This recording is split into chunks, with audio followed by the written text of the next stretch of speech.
Amém. Como eu estava falando, essa semana nós tivemos aqui uma semana abençoadíssima. Quarta-feira foi uma bênção aqui. Quinta-feira nós iniciamos aqui a Student Leadership Conference, conferência estudantil de liderança estudantil. São futuros líderes, irmãos. Nós tivemos aqui 90, quase 100 crianças. Crianças que eu falo da idade da Stephanie, de 12 anos, até 18, 20, high school, e agora alguns que estão já no college, que atenderam ou estiveram nessas conferências durante 5, 6, 10 anos e agora estão no college e não tem mais a obrigação de vir, porque eles não estão mais nas escolas cristãs, mas eles pediram: pastor, nós podemos ir para a conferência? Podem vir para a conferência. Então eles foram, estiveram aqui também, fizeram parte dessa conferência.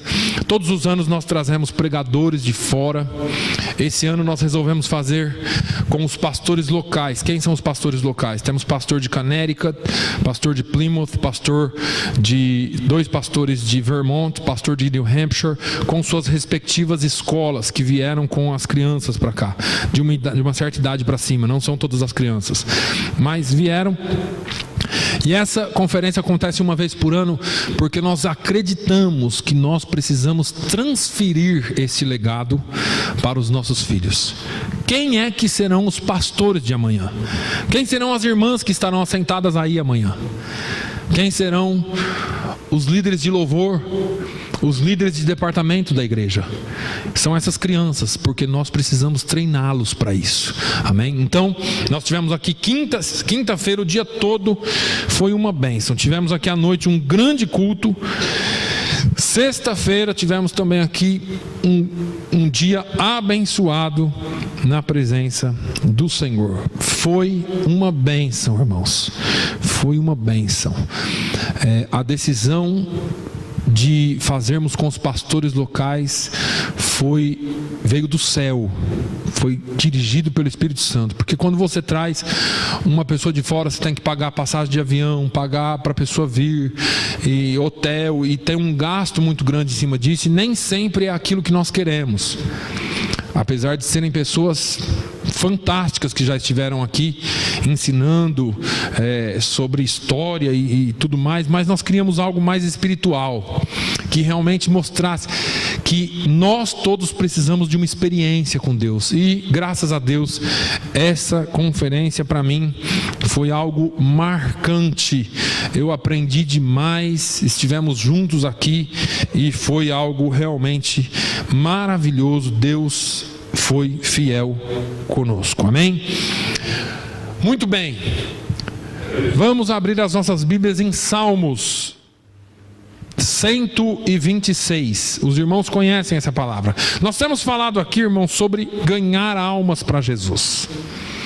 Ganhar almas para Jesus. Amém? Vamos falar um pouquinho sobre esse salmo. Aliás, eu vou me deter nos versículos 5 e 6, apesar de que o início do salmo é muito bonito e também tem o seu significado, a sua significância nas nossas vidas, mas eu quero me ater aos versículos 5 e 6, que diz assim: os que semeiam em lágrimas cegarão com alegria. Aquele que leva a preciosa semente, andando e chorando, voltará sem dúvida com alegria, trazendo consigo seus molhos. Eu quero só chamar a sua atenção para duas coisas. Esses dois versículos falam de dois contrastes muito grandes. O primeiro contraste, ou melhor, os dois contrastes que nós vemos aqui, é que os que semeiam com lágrimas cegarão ou ceifarão com alegria. O versículo 6: aquele que leva a preciosa semente andando e chorando, voltará com alegria, trazendo os seus molhos. Os dois versículos falam basicamente a mesma coisa, só que enfatiza nesses dois versículos o choro, mas enfatiza também a alegria. Nós temos aqui duas coisas importantes que nós precisamos observar, mas eu quero hoje falar de algo que eu e você precisamos para ganhar almas para Jesus. Não tem como ganhar almas para Jesus sem choro. E quando eu falo sem choro, não estou falando que você tem que chorar o tempo todo. Eu estou falando de uma lágrima que eu e você precisamos ter, que Jesus tinha. E nós vamos falar alguma coisa aqui hoje. Quando eu vejo essas palavras aqui, eu entendo que as lágrimas têm um papel muito sério na vida do crente.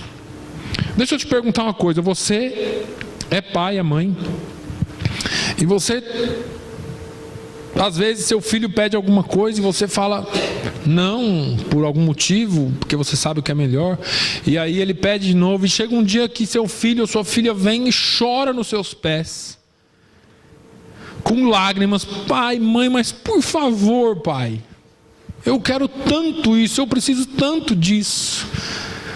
E aquilo quebra o seu coração. E às vezes até o que você poderia ou pensava em prolongar um pouquinho mais, aquela lágrima às vezes amolece o teu coração e você acaba cedendo. É interessante que as lágrimas têm esse papel tão importante nas Escrituras, no que diz respeito à salvação de almas. Porque eu não quero de maneira nenhuma ser muito incisivo naquilo que eu tenho sido aqui, e nem nos colocar numa posição de sempre estarmos errados, sempre estarmos não fazendo aquilo que Deus chamou para fazer, porque nós fazemos, eu entendo isso e nós entendemos isso, mas nós precisamos entender que tem algo mais a ser feito. E às vezes nós falamos: a igreja não está fazendo o que deveria fazer. Às vezes nós estamos até fazendo, irmãos, mas não da forma como deveria ser feito, ou com a intensidade que aquilo requer que nós façamos. Quando Jesus andou sobre a terra, Ele mostrou algumas coisas para nós. Uma das coisas que Jesus deixou, irmãos, foi a compaixão. E eu quero falar um pouco nessa manhã sobre aquilo que Deus faz através de mim e de você, quando nós fazemos as coisas com o coração quebrantado. Quando nós colocamos o desejo no nosso coração de realizar a obra de Deus. Ganhar almas para Jesus não é algo fácil, já falei aqui para vocês. Ganhar almas para Jesus não é só falar da sua igreja ou falar só de Jesus. Existe uma guerra sendo travada, não só pelos que estão lá fora, mas pela sua vida também. A sua vida, a sua alma é tão importante. Quando você vai lá em Marcos, no capítulo 8, nos versículos 35 em diante, Jesus vai falar assim: o que adianta o homem ganhar a vida ou o mundo todo e perder a sua alma? Qual é o valor de uma alma? Para Jesus, uma alma vale mais do que o mundo todo. O que adianta eu e você ganharmos o mundo todo e perdermos a nossa alma? O diabo, ele conseguiu inverter essa posição e dizer que nós temos que ganhar muito e ajuntar muito, e não nos importarmos com as pessoas. E Jesus pregou totalmente o contrário. O que adianta? Eu posso ter tudo, eu posso ter o carro do ano, eu posso ter a melhor casa da cidade, eu posso ser dono da maior empresa multinacional do mundo. Se eu perder a minha alma, o valor da minha alma excede o valor terreno de qualquer bem que o homem possa granjear. O ministério que Jesus nos confiou, olha que isso é sério. O ministério que Jesus nos chamou para cumprir, não tem outro jeito de cumprir a não ser com lágrimas de compaixão e outras lágrimas que nós vemos na palavra de Deus. Eu queria falar algumas coisas que Deus colocou no meu coração ainda essa manhã. Eu e você não podemos ganhar almas para Jesus se nós não tivermos uma profunda tristeza e um profundo sofrimento. E eu não estou falando para você sofrer, se arrastar, não. Eu estou falando de uma tristeza espiritual sobre como estão as coisas aí fora. Se você olhar e se conformar com tudo que está acontecendo aí fora, você nunca vai entender o que Jesus fez por você na cruz. Jesus só morreu, Jesus só desceu, só entregou a sua vida, porque Ele olhou lá do céu e viu que o mundo ia de mal a pior, e Ele sentiu por você. Jesus confiou esse ministério para nós, de ganhar almas, porque Ele sabia que eu e você poderíamos ter o mesmo sentimento que Ele teve. Vem Paulo falando: de modo que haja em vós o mesmo sentimento que houve também em Cristo Jesus. Nós precisamos ter o mesmo sentimento, e esse sentimento inclui um sentimento de tristeza. Irmãos, as nossas lágrimas de tristeza por alguém que está sofrendo, por alguém que está morrendo, por alguém, não te incomoda? Não te incomoda ver as pessoas morrendo? Será que nós estamos tão individualistas, tão nós mesmos? Nós vemos as pessoas caminhando rumo ao inferno e está tudo bem. Precisa haver um quebrantamento no nosso coração. Precisa haver uma tristeza, um sofrimento nosso com Deus, dizendo: Senhor, eu não aceito, o Senhor mandou que eu fosse, mas eu preciso que haja um quebrantamento. A Bíblia diz que o Deus desse século cegou as pessoas para que elas não vissem. Nós precisamos orar para que Deus quebre e arranque essa cegueira, para que eles possam ver. Eles têm que ver Jesus.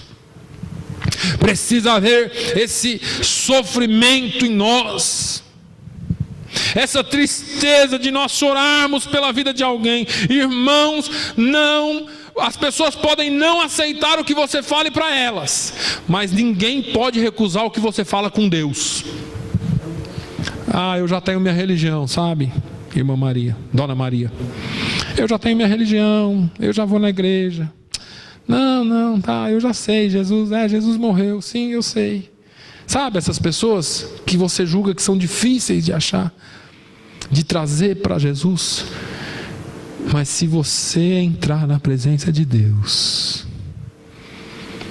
se você entrar na presença de Deus, se você chorar por essa alma, ninguém pode impedir dessa alma ser salva. Pode demorar 1 ano, 2 anos, 10 anos, um dia a sua semente vai germinar.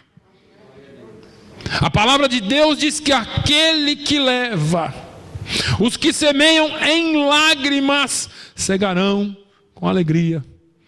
Eu disse para os irmãos aqui,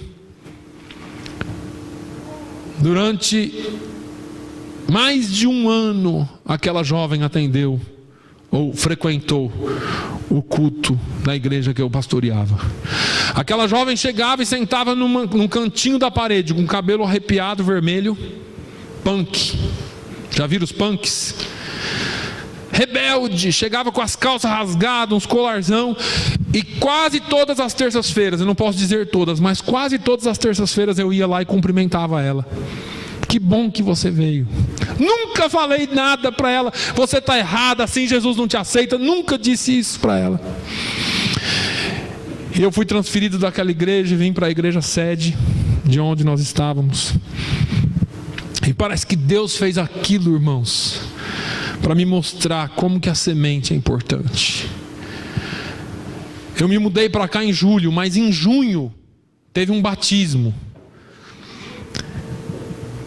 E o pastor que estava pastoreando aquela igreja disse assim: olha, você tem que ir a esse batismo, você precisa ir. E a diretoria da igreja, a gente tinha que participar, e eu fui naquele batismo.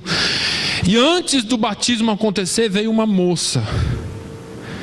E essa moça veio e falou: oi pastor, a paz do Senhor. Eu falei: a paz do Senhor. E eu tentava reconhecer a moça e não conseguia. De onde ela me conhecia? E ela disse assim: me conhece? Eu falei assim: olha, me desculpe, eu conheço mais ou menos. Ela falou: eu sou aquela moça de cabelo vermelho, espetado, que sentava lá no canto todo dia. E muitas vezes ninguém olhava para mim, mas o Senhor vinha lá e me dava a mão todo dia. E aquela palavra foi entrando no meu coração. E hoje eu estou aqui para ser batizada. Deus me permitiu ver esse fruto, para que eu soubesse, para que você saiba que o nosso trabalho não é em vão. Você chorar pelas almas, você pregar para as almas, mesmo que elas aparentem não estar dando ouvidos a você. Mesmo que as características externas dela não digam: olha, eu estou aceitando. Mesmo que ela fique amarrada olhando para você torto, um dia você vai ter a alegria de ver o fruto brotar. Aquela árvore vai germinar, aquela semente vai nascer, e você ainda vai ter a alegria de cegar aquela alma. Aleluia. Mas você também não tem só lágrimas de sofrimento. Existem as lágrimas de alegria, que quando você planta no coração das pessoas, você vai colher. O que eu estou dizendo aqui agora. Quando você faz as coisas, quando você ensina, você pode dizer para mim assim: pastor, eu tenho um filho, eu tenho uma filha desviada, eu tenho um filho que está longe. O que é que você ensinou na infância? Porque todos nós estamos sujeitos a um dia andarmos por aí, né? Não que isso seja bom, mas o que foi ensinado? Lembram do filho pródigo? O filho pródigo não voltou para a casa do pai porque ele estava passando fome só, mas foi pela lembrança que ele tinha da casa do pai. Porque ele podia falar: bom, por sofrer lá e sofrer aqui, acho que eu vou sofrer lá, pelo menos ele é meu pai. Mas não foi isso que ele lembrou. O filho pródigo estava lá triste, e a Bíblia diz que ele estava alimentando os porcos naquela fazenda, porque acabou o dinheiro dele.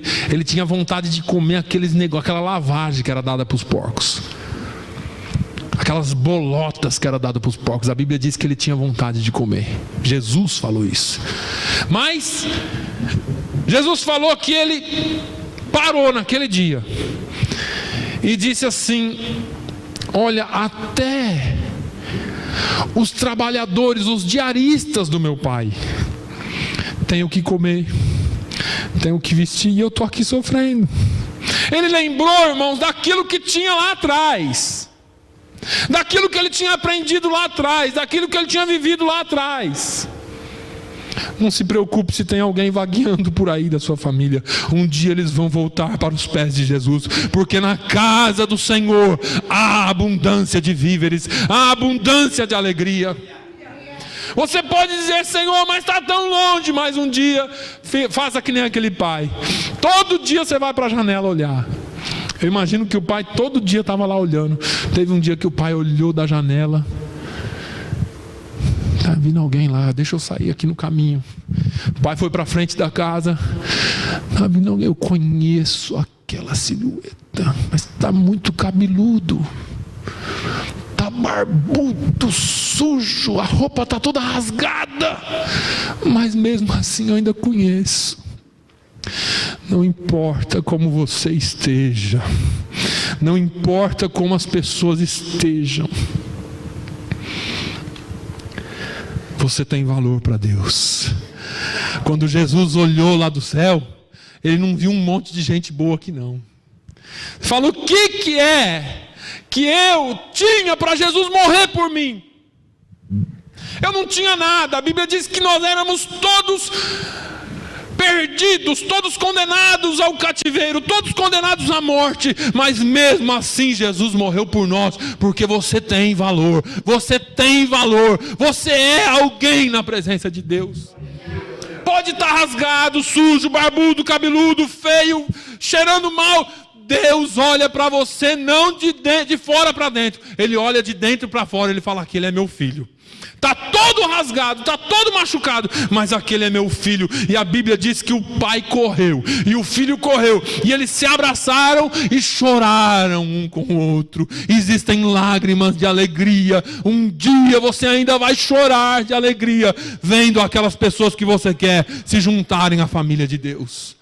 Mas precisa haver a lágrima de sofrimento primeiro, porque sem a lágrima de sofrimento não tem a de alegria. As pessoas estão invertendo. Eu queria tanto ver o meu pai, minha mãe, meu irmão, minha irmã salvo, mas você tem orado por eles. Eu queria tanto ver tal pessoa salva, mas você tem chorado na presença de Deus por eles. Eu tenho um cunhado meu que é pastor. Com 15 anos ele tinha sido, com criança ele foi entregue para os demônios. A mãe era feiticeira. Com 16 ou 17 anos ele aceitou Jesus. Com 15 anos ele já era um feiticeiro lá no meio deles lá. Com 16 ou 17 anos ele entregou a vida dele para Jesus, e com 18 anos a mãe dele expulsou ele de casa. Falou, se você serve esse Deus aí, você vai servir para lá. Mas ele começou a chorar na presença de Deus por ela. E chorou durante anos na presença de Deus por ela, durante anos. E um dia ela ligou para ele, e quando ele falou, oi mãe, ela falou, a paz do Senhor, meu filho, eu entreguei minha vida para Jesus. Você pode chorar na presença de Deus. Deus nem sempre vai usar a sua pregação, mas Ele vai usar a sua oração para que a pessoa tenha um encontro com Jesus. Talvez seja a última coisa que você vai ver na sua vida, mas você vai ceifar, você vai colher com alegria aquilo que Deus promete na palavra dEle. Você pode chorar por alguém. Se você pode chorar por alguém, a Bíblia diz que você também vai ter alegria por esse alguém. Jesus lá em Mateus 9, ele foi olhando, andando com seus discípulos, e ia pelas vilas, ia pelas estradas, e ele olhava aquele povo, e ele falou assim, olha, quarta-feira o pastor disse isso aqui, existe uma colheita, os campos estão brancos. A gente põe problema lá, irmãos, o problema é aqui. O problema não está com a seara está branca. A lavoura está pronta para ser colhida, mas eu e você falam, não, eles são ruins demais, aquilo lá não dá para cortar, para colher, é ruim demais. A colheita está pronta para ser feita. O problema é que Jesus falou assim, olha, nós temos que orar para Deus mandar trabalhadores. Por que será? Porque não tem. A igreja está cheia de crentes, mas tem poucos trabalhadores.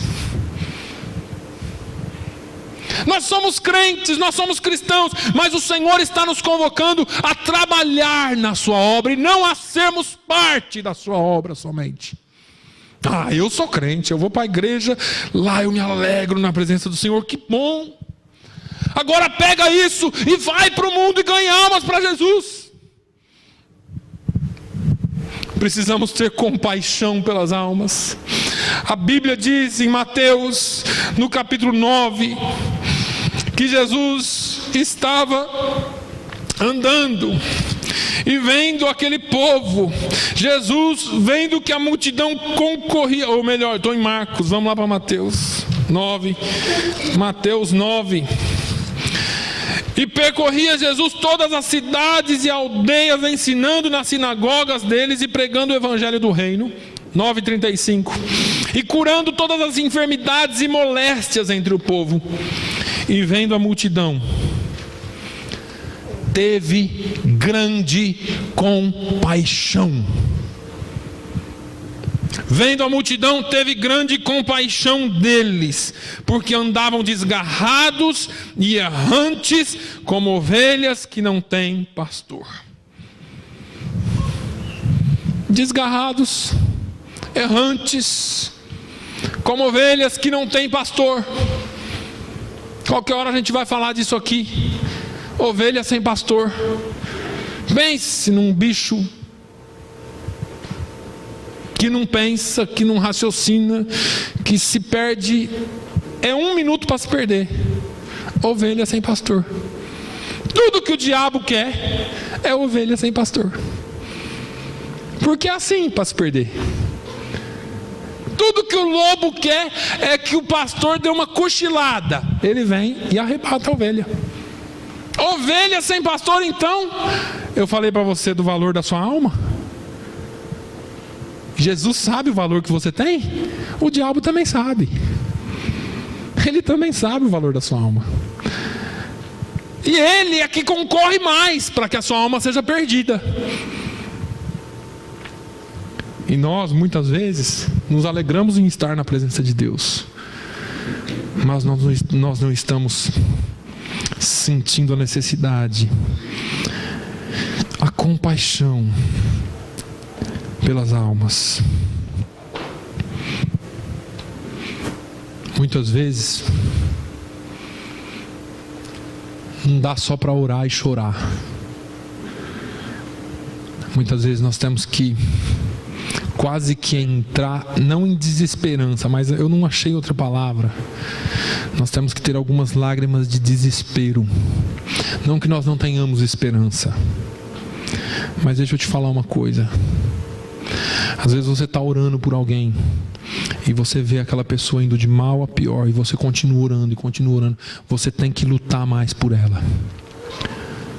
O pastor falou aqui quarta-feira sobre Ezequiel 22:30. E busquei dentre eles um homem que construísse um muro e estivesse na brecha perante essa terra, para que eu não a destruísse, mas a ninguém achei.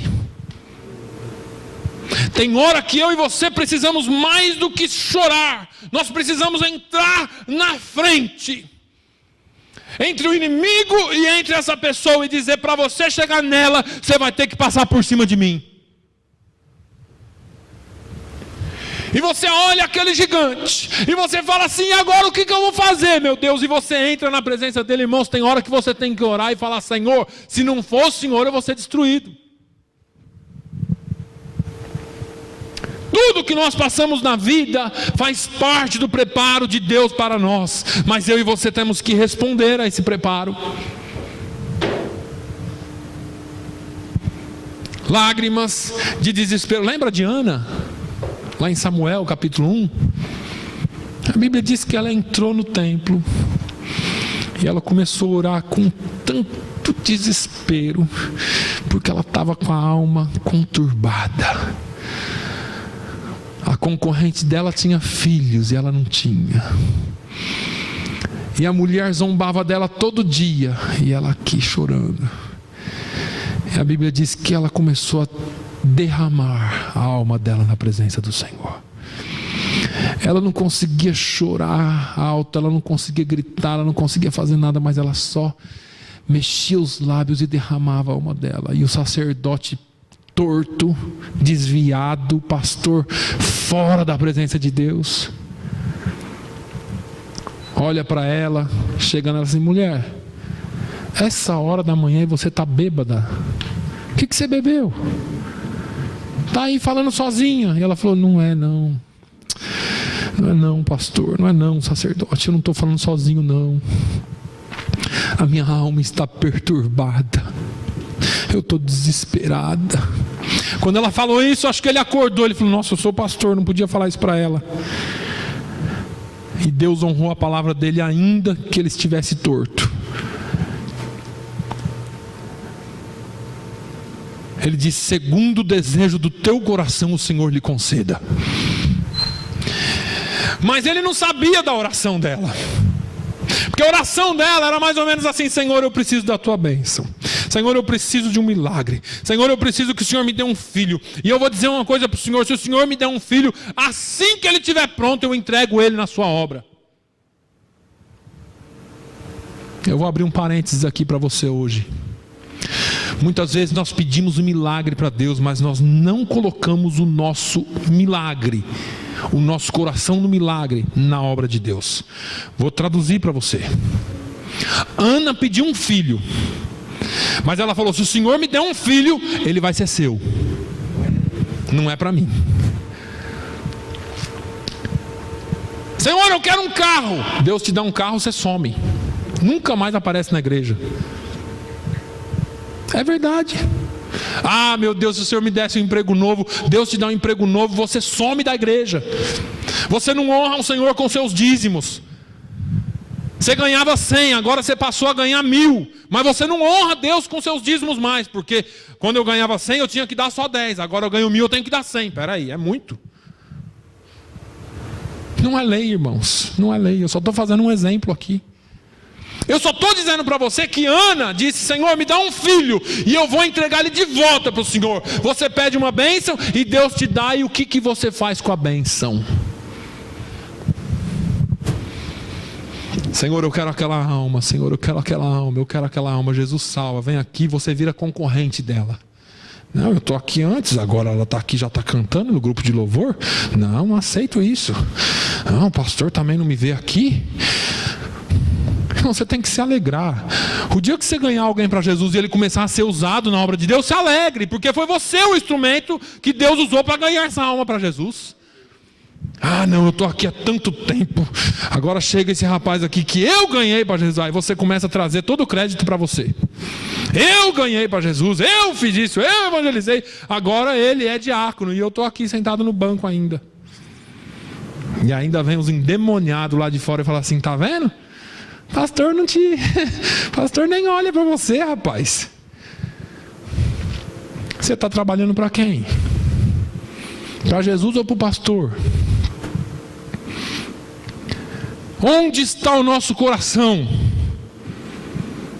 Melhor, onde está o nosso tesouro? Porque Jesus falou que onde estiver o seu tesouro, estará também o seu coração. Se o teu tesouro estiver no pastor, e eu te explico. Se a tua história aqui na igreja é para agradar o pastor, te falar, tem coisa melhor para você fazer. Desculpe a minha sinceridade. Se você está aqui agradando o pastor, vai fazer alguma coisa melhor, porque aqui não é o seu lugar. O seu tesouro está depositado no lugar errado. Eu vou lá porque o pastor vai me ver, ele vai ver que eu estou lá, e sabe como que é, né? Ah, logo eu vou ter um cargo. Vai embora. Vai fazer algo melhor para a sua vida, com todo respeito. Agora, se você veio aqui e o seu tesouro está depositado no Senhor, ainda que o pastor não te veja, ainda que você seja o menorzinho, existe um Deus no céu que contempla o seu coração. Davi disse: Deus, sonda o meu coração, vê se há em mim algum caminho mau e guia-me pelo caminho eterno. É Deus que sonda o seu coração. Ainda que o pastor não te veja, ainda que você seja colocado de lado, se você tem o seu tesouro no Senhor, as suas lágrimas têm valor, o seu sofrimento no Senhor tem valor, e há uma esperança para você, porque existe um lugar no céu para você. Nós precisamos também gerar, olha que interessante, lágrimas que geram filhos. Lágrimas que geram filhos, dores de parto. Isaías fala sobre dores de parto. Quando nós estamos orando por alguém Quando nós estamos clamando por alguém, você tem que clamar como se aquilo fosse algo que fosse nascer, irmãos. Sabe qual que é o nosso problema? Jesus, salva a Chiquinha, salva a Mariazinha, salva a Antônia. Você nem lembra mais de quem que você está orando. Lembra aquele papel que nós distribuímos? Quem que você quer que seja salvo? Coloque 2 nomes. Não é porque eu estou pensando baixo. Você pode colocar 20, 30 mil. Mas se você tiver 2 almas, pensa comigo.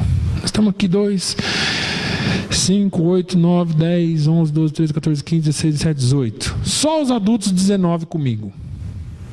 19 pessoas. Se você orar por 2 almas esse ano, 2, e vamos supor que dessas 2 uma venha, cada um de nós, uma venha, nós dobramos o tanto. Não precisa responder para mim quantas almas você ganhou para Jesus esse ano, quantas almas eu ganhei para Jesus esse ano. Pensa. Nós temos frutificado. E deixa eu falar uma coisa para os irmãos. Eu não posso ser hipócrita, porque às vezes nós ganhamos alma, sim. Nós ganhamos. Não importa se ela está aqui ou se ela está em outro lugar. Mas é por isso que eu falei, não precisa responder para mim, porque ela não precisa estar aqui, irmão. Ela não precisa estar aqui. Vocês se lembram quando o pastor Tom Maratti esteve aqui, que ele falou daquela fila, que ele imaginou, algo que ele fez uma ilustração no céu. Essa semana, há 20 dias atrás, quando eu estava em Boston, naquela conferência que eu fui, o pastor que estava pregando, ele tem uma igreja de 25 mil membros. E ele falou que o pai dele estava na idade de ir para a faculdade e não tinha dinheiro, era uma família pobre de marré. E está amarrado em nome de Jesus, a interferência do rádio. E aí ele era muito pobre e ele estava procurando um lugar para fazer faculdade. Um dia ele chegou em um pastor e falou assim: pastor, eu queria tanto ir para a escola bíblica, para o colégio. E aí, eu nem sei como resolver esse negócio. E aí, o pastor falou: vem aqui que eu vou te apresentar para uma outra pessoa. E apresentou ele para uma outra pessoa. E falou assim: olha, esse rapaz está querendo fazer um colégio bíblico e não tem condições e tal, conversa com ele. E ele deu um cartão e falou assim: ó, passa lá no meu escritório depois. Era um pastor de uma igreja desse tamanhozinho, uma igreja batista desse tamanhozinho. E ele passou lá e fez uma entrevista com esse pastor. Depois de um tempo o pastor ligou para ele e falou: ó, você já tem os 4 anos de estudo pago no colégio tal. E ele foi lá. Esse pastor que resolveu ajudar e pagar o colégio dele, talvez ninguém conheça. Só que a igreja desse pastor hoje, que fez o colégio bíblico, o college, é uma igreja também de 20 não sei quantos mil membros. E a igreja do filho dele tem mais 20 não sei quantos mil membros. E eles têm igrejas espalhadas aí, missões espalhadas no mundo inteiro. E às vezes a gente fica pensando: mas eu vou influenciar uma só pessoa. Que você influencie um só, que você ganhe um só para Jesus, mas peça para que Deus faça uma obra tão grande na vida dele, que ele possa influenciar milhares de pessoas. Às vezes você olha e fala assim: mas é tão pouco. Mas como é bom que um dia você chegue na presença de Deus, ele diz: bem-vindo, filho meu, servo bom e fiel. Porque foste fiel no pouco, sobre o muito te colocarei. E eu me lembro daquela fila que o pastor Tom Maratti falou.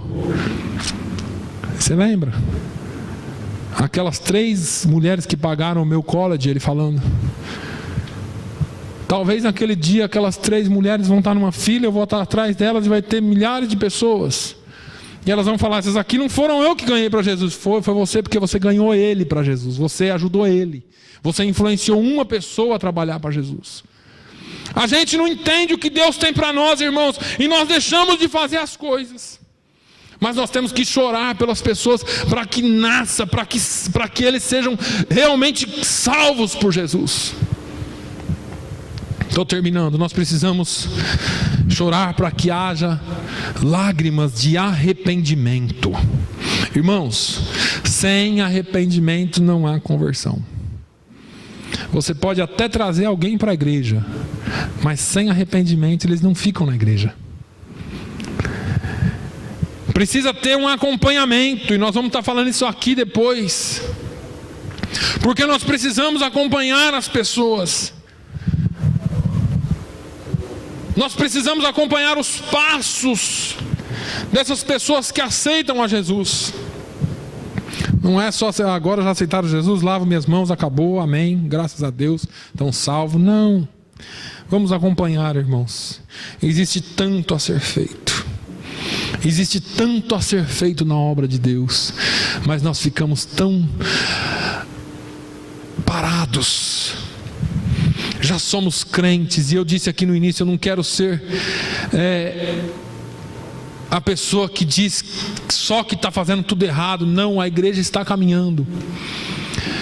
Leva tempo. Árvore nenhuma cresce se não tiver raiz. Árvore nenhuma frutifica se não tiver raiz. Então creia que Deus está nos enraizando primeiro, e Ele vai nos dar o crescimento. Mas nós precisamos entender que nós somos os galhos, e nesses galhos é que vão nascer os frutos. O fruto não nasce no tronco, a não ser da jabuticaba. O fruto não nasce no tronco, o fruto nasce nos galhos. O tronco é Jesus, e Ele disse isso lá em João 15. E os galhos somos nós. E Ele espera que eu e você frutifique. Ele espera que eu e você demos frutos.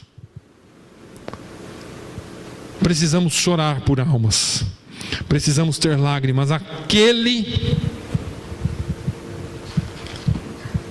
que semeia com lágrimas colherá com alegria. Aquele que vai andando e chorando, semeando o seu fruto, ou semeando as preciosas sementes, voltará sem dúvida com alegria, trazendo consigo seus molhos.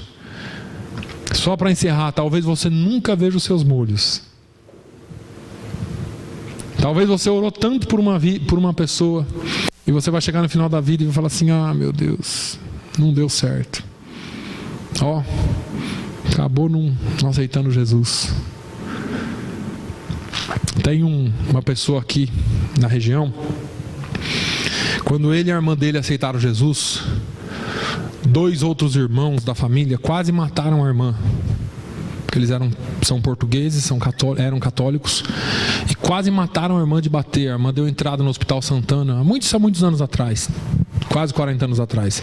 Deu entrada no hospital com fratura de crânio, cabeça desse tamanho, inchada, porque os irmãos quase mataram ela porque ela se converteu ao cristianismo, ou ao protestantismo.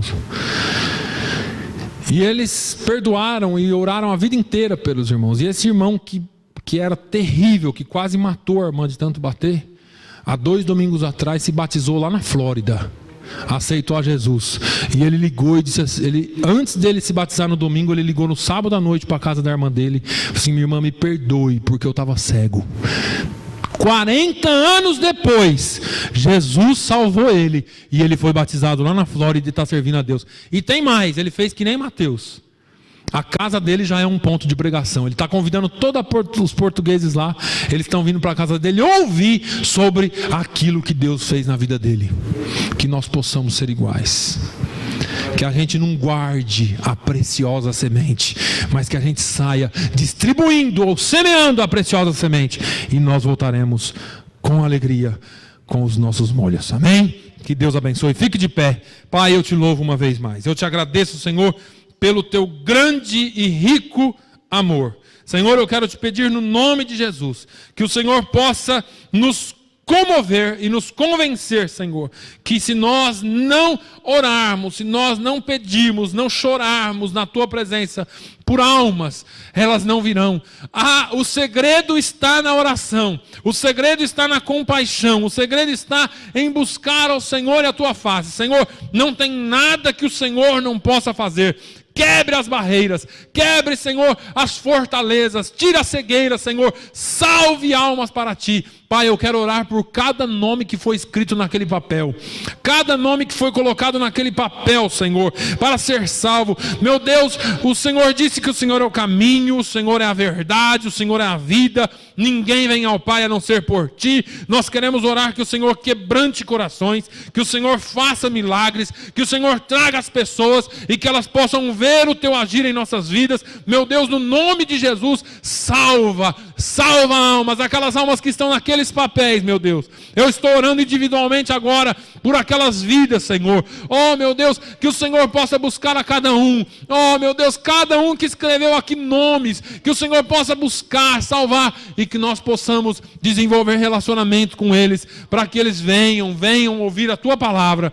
Pai, nos dê uma semana abençoada. Obrigado, Senhor, pela vida do Andrew. Obrigado, Senhor, porque o Senhor tem sustentado ele e tem guardado a vida dele, meu Deus. Que ele possa, Senhor, quando crescer, entender que o Senhor é um Deus grande, que o Senhor é um Deus forte, que o Senhor é um Deus que cuida, um Deus que cura, um Deus que usa a mão dos médicos, um Senhor que faz milagres, um Senhor que é capaz de fazer qualquer coisa e muito mais daquilo que pedimos ou pensamos. No nome de Jesus, Senhor, eu oro e agradeço que o amor de Deus, a graça do nosso Senhor e Salvador Jesus Cristo, a comunhão e a consolação do Espírito Santo seja sobre todo o povo de Deus hoje e sempre. Todos digam amém.